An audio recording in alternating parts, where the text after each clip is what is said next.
Praise the lord. ప్రభునామంలో అందరికీ వందనాలు. దేవుడు మనకు ఈరోజు ఇచ్చిన వాగ్దానం. కీర్తనల గ్రంథము 27వ అధ్యాయము 5వ వచనం చూద్దాం. ఆపత్కాలమున ఆయన తన పర్ణశాలల్లో నన్ను దాచును. తన గుడారపు మాటున నన్ను దాచును. ఆశ్రయ దుర్గము మీద ఆయన నన్ను ఎక్కించును. గొప్ప వాగ్దానం దేవుడు మనకు చేశారు. బైబిల్‌లో ఇంత గొప్ప వాగ్దానంకు మించిన వాగ్దానం ఉన్నవి కానీ, ఏవైతే ఉన్నాయో వాటితో పాటు సమానమైన వాగ్దానం తప్పించి వాటికంటే తక్కువైనది కాదు. ఎందుకంటే ఈ యొక్క వాగ్దానంలో దేవుడు మన జీవితానికి సరిపడిపోయే ఆశీర్వాదాన్ని దేవుడు మనకు ఇచ్చారు.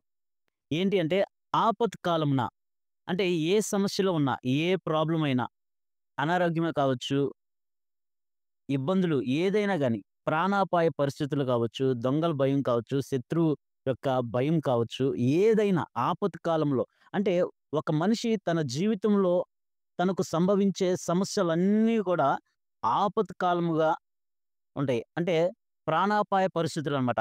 అటువంటి పరిస్థితుల్లో దేవుడు తన పర్ణశాలల్లో ఆయన దాచునంట. అంటే పర్ణశాల అంటే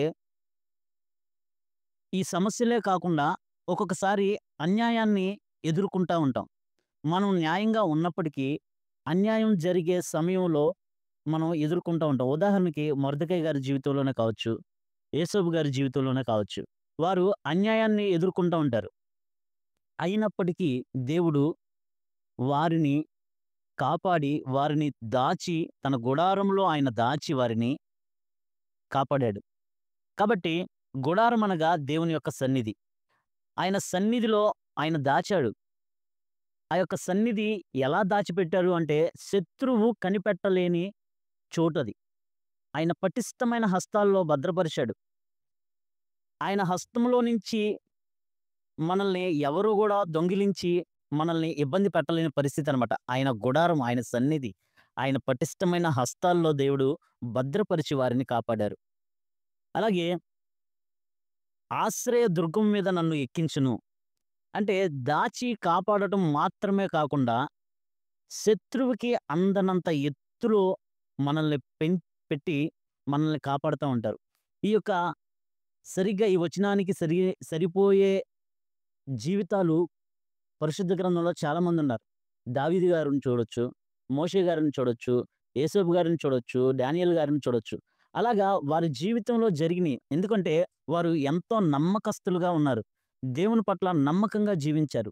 ఈ రోజుకి గూడా ఎవరైతే దేవుని పట్ల నమ్మకంగా ప్రవర్తిస్తారో, దేవుని పట్ల నమ్మకంగా జీవిస్తారో, వారిని గూడా దేవుడు ఆపత్కాల సమయంలో వారిని దాచి, తన గుడారంలో దాచి, ఆశ్రయ దుర్గము మీద ఎక్కించి, పైకెత్తి ఎవరు ఎక్కలేనంత శత్రువు ఎక్కి మనల్ని ఇబ్బంది పెట్టలేనంత ఎత్తున ఉంచి దేవుడు మనల్ని కాపాడుతూ ఉంటారు.